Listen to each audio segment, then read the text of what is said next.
ये आपके मन में जिज्ञासा हो। तो आप गए गुरु के पास, श्रोत्रिय ब्रह्मनिष्ठ गुरु के पास पहुंचे। उन्होंने कहा महाराज ब्रह्म का हमको साक्षात्कार करना है। तो उन्होंने कहा भाई सो तू है। तो उसके मन में विरोध आया कि महाराज मैं तो शरीर इंद्रिय मन बुद्धि वाला हूँ, 3.5 हाथ का हूँ, और ब्रह्म जो है व्यापक है, अपरिचिन्न है, और ब्रह्म परोक्ष है, कोई दूसरी वस्तु है मुझसे, और मैं प्रत्यक्ष हूँ, सर्वाभ्यंतर हूँ। तो उन्होंने कहा कि ये जो शरीर इंद्रिय मन बुद्धि हैं, ये इनके तुम साक्षी हो, ये तुम नहीं हो, तुम इनसे अलग हो।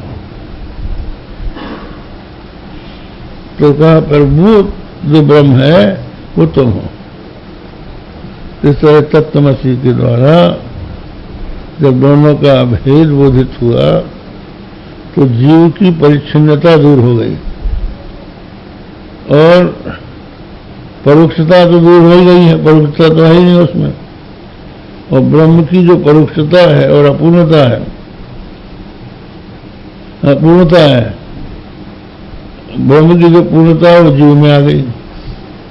मैं ही ब्रह्म हूं, माने जो एक घट का चैतन्य है वही सबका घट का चैतन्य है, समझे? तो ये समझ लो एक महात्मा हो गए हैं निर्भय विलास वाले। वो कहते हैं 3 अवस्था 3 गुण, पंचकोश त्रय देह, निर्भय इन ते भिन्न तू, घट घट दृष्टाए। 3 अवस्था, 3 अवस्था क्या है? जागृत, स्वप्न और सुषुप्ति। तो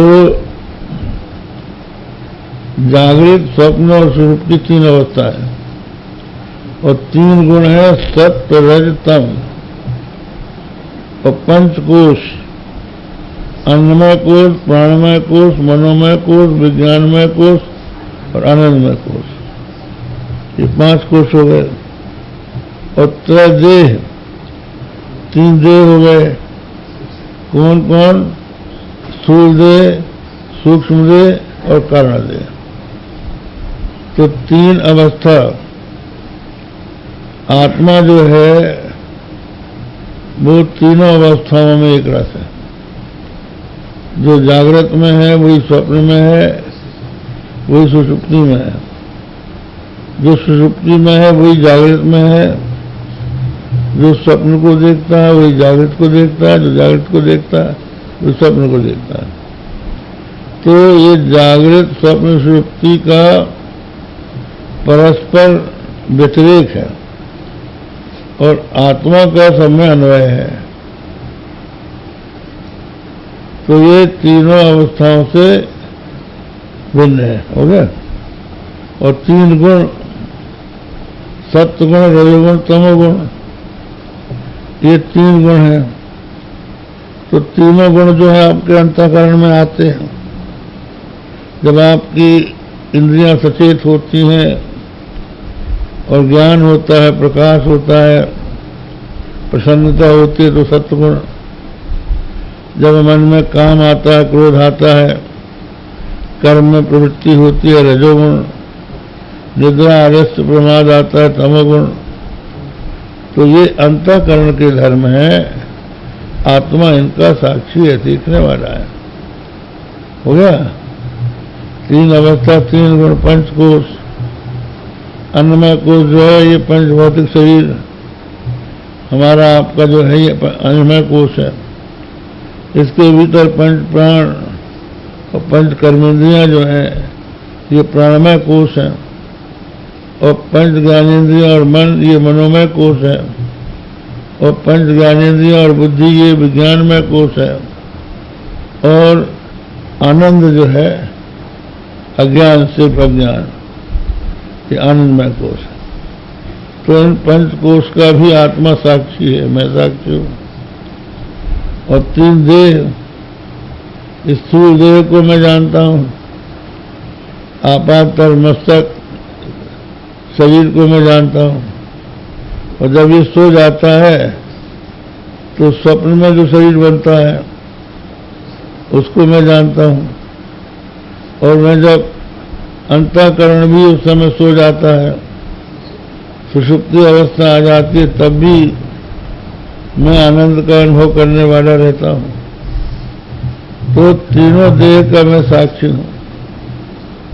तो पहले ये समझ ले, तीन अवस्था, तीन गुण, पंच कोश और त्रय देह। निर्भय इनते भिन्न तू इनसे भिन्न है। और जो प्रत्येक घट में है दृष्टा, यहाँ का मैं, यहाँ का मैं, यहाँ का मैं, सब जगह तो मैं बोल रहा है। अहम अहम के रूप में चैतन्य स्फुरित हो रहा है, तो वो एक जगह जो है वही सब जगह है। तो घट घट दृष्टा है। तो घट घट दृष्टा तो हो गया तत्पदार्थ। और तीन अवस्था, तीन गुण, पंच कोश, त्रय देह, ये हो गया तम पदार्थ। तो तत्पदार्थ का शोधन कर लिया, सजातीय विजातीय सुगत भेद शून्य उसको समझा। और इधर तम पदार्थ का शोधन करके तीन अवस्था, तीन गुण, पांच कोश, त्रय देह, इनसे पृथक कर लिया और दोनों को एक समझ लिया। तो यही साक्षात्कार है। घट घट दृष्टा ये है। ये शब्द से साक्षात्कार हो गया। तो शब्द से कैसे हो गया? तो कहते हैं शब्द से परोक्ष ज्ञान हुआ करता है, ये नियम है। शब्द से उस वस्तु का ज्ञान होता है जो हमारी इंद्रियों का विषय न हो। तो पर ये नियम वहां खत्म हो जाता है यदि विषय अपरोक्ष हो। विषय अपरोक्ष हो तो शब्द से भी अपरोक्ष ज्ञान होता है। उदाहरण के लिए दशमस्तमसी, 10वां तू है। 10 व्यक्ति यात्रा में निकले, उन्होंने नदी को पार किया।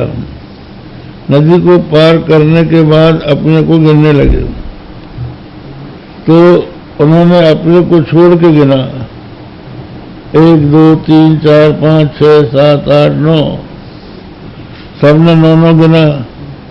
तो रोने लगे, कहने लगे हाय 10वां नहीं है, हाय 10वां नहीं दिखाई पड़ रहा है। तो इतने में एक महात्मा आ गए। उन महात्मा ने कहा क्यों रो रहे हो? कि महाराज 10 नहीं है, 10वां नास्ति, 10वां न भाति, 10 नहीं है, 10 का भान नहीं हो रहा है। तो महात्मा ने कहा 10वां अस्ति। कहा न भाति। कहा आपको प्रकाशित बता दीजिए महाराज कहाँ है? नदी के इस पार है कि उस पार है? कहा खड़े हो जाओ हमारे आसपास। खड़े आसपास किया, 1 2 3 4 5 8 5 6 7 8 9 और एक शपथ लगाई 10वां तू